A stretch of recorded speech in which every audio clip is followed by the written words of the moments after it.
inisial Z, dan setelah itu kami buka paket tersebut, didapatlah narkoba jenis LSD seperti ini. Jadi yang kecil-kecil ini dibuka sedikit, ditempel di lidah,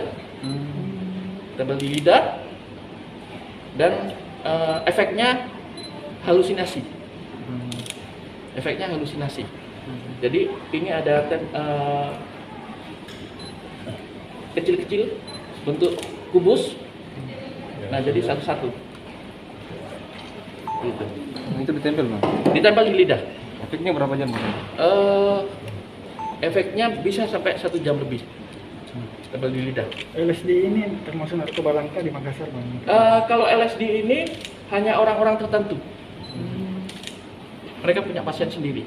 Dan cara penjualannya menggunakan online. Golongan berapa itu, Pak? Golongan 1. Dan barusan dapat hasil dari lab, bahwasanya dari hasil lab menyatakan bahwasanya LSD tersebut dikategorikan dalam golongan 1.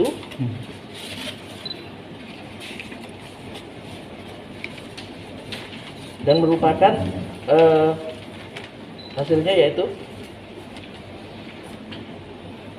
dari hasil lab tersebut bahwasanya materi itu merupakan Aether berisi 3 blok materi terdiri dari kertas material warna biru ini, sama juga LSD juga golongan 1. Itu rencananya akan diedarkan ke mana, Bang? Mereka mengedarkan menggunakan Instagramnya Batman ID. Oh, dipasarkan di situ, Bang. Dipasarkan di situ.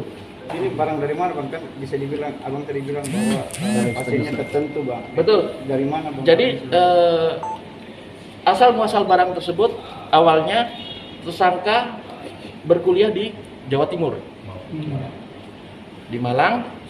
Setelah itu mereka berkenalan dengan DPO yang sekarang, dan sampai sekarang mereka berlanjut untuk mengirimkan barang tersebut.